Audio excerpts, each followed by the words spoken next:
என் பேர் வந்து தன்ராஜ். வயசு 54. ஆமா, 7வது மாசம் 25ஆம் தேதி போன மாசம் வந்திருக்கீங்க.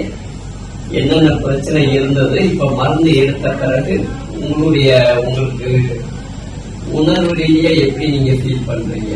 டாக்டர்கிட்ட போகும்போது என்ன பிரச்சனை சொன்னாங்க? எனக்கு இந்த ஜனவரி மாசம் எனக்கு டேஸ்ட் ஸ்மெல் சுத்தமா இருந்தது. அந்த டாக்டர்கிட்ட கன்சல்ட் பண்ணா அந்த நீரோ டாக்டரை பார்த்தோம். அவர் என்ன சொன்னாரு, எல்லாம் பார்த்துட்டு இது சரியா எல்லாம் போனாங்க.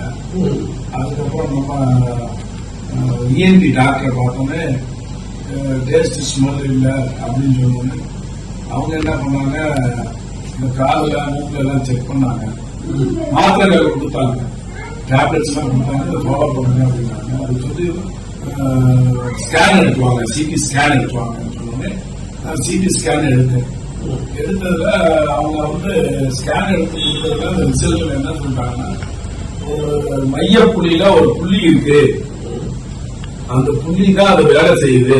இந்த மாதிரி மாத்திரைகள்லாம் கேட்க எஃபெக்ட் காமிக்க விட மாட்டேங்குது. உங்களுக்கு சளி காதுல அடைக்குது, நிறைய கட்டி கட்டியா சளி வருது, அது சின்ன புள்ளி மாதிரி இருக்கு, அதை நீங்க பயாப்சி பண்ணிட்டு வாங்க, அது பார்த்தாதான் இது என்ன பிரச்சனைன்னு கண்டுபிடிக்க முடியும்னு சொல்லிட்டாங்க. நம்ம பயாப்சி எடுக்கணும்னு சொன்னோடனே நம்ம எங்க அண்ணன் சொல்லிட்டேன், சந்திரசேகரன் ஒரு அண்ணன் சொன்னேன், இந்த மாதிரி விஷயத்த சொன்னேன்.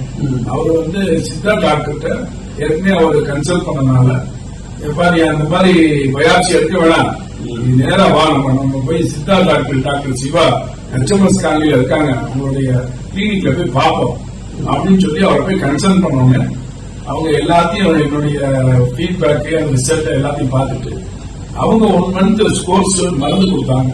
காலையில பொடி மாத்திரை, அந்த காலையில வந்து எதுல தேன்ல கலந்து சாப்பிடணும், அதுக்கப்புறம் பால் 200 ml மில்க் எடுக்கணும், அதுக்கப்புறம் டேப்லெட் சாப்பிடணும், அதெல்லாம் சொன்னாங்க. அதே மாதிரி ஈவினிங் வந்து நெய்யில கலந்து ஒரு பொடி கலந்து சாப்பிடணும் மிக்ஸ் பண்ணி, அதுக்கப்புறம் சூடான பால் சாப்பிடணும், அப்புறம் ஒரு டேப்லெட் சாப்பிடணும்.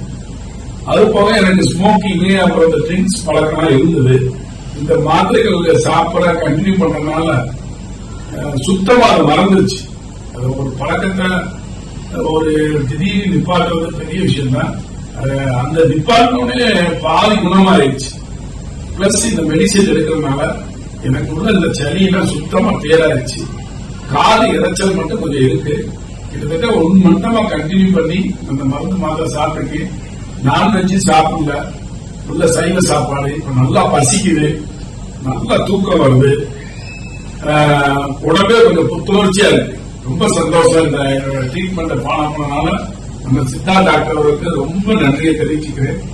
அடுத்து போக இந்த வீடியோ பாக்குறவங்க உங்களுக்கு என்ன ஒரு ப்ராப்ளம் இருந்தாலும் என்னைய கான்டாக்ட் பண்ணுங்க, ஐயாவை கான்டாக்ட் பண்ணி நீங்க வந்து ட்ரீட்மெண்ட் எடுங்க, நீங்க பூர்ண குணமடைஞ்சிரு.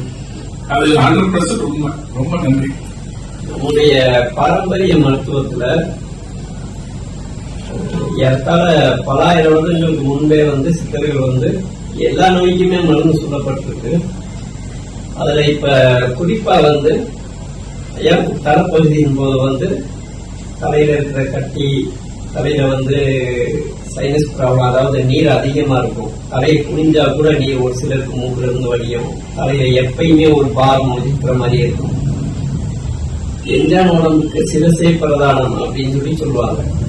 ஒவ்வொருத்தருடைய உடம்பு அவங்களுடைய விரல் அளந்தா எஞ்சான்னா அதுல முக்கியமான விஷயம் வந்து தலைப்பகுதி தான். அதை சுத்தம் பண்ணவே வந்து உடம்பு நல்ல ஒரு ஆரோக்கியத்துக்கு வரும். இதற்கான மருந்துகளும் சரி, இதற்கான உணவு பழக்க வழக்கமும் சரி, எல்லாமே நம்ம முன்னோர்கள் வந்து ரொம்ப அற்புதமா சொல்லி வச்சிருக்காங்க. நல்லது. வணக்கம்.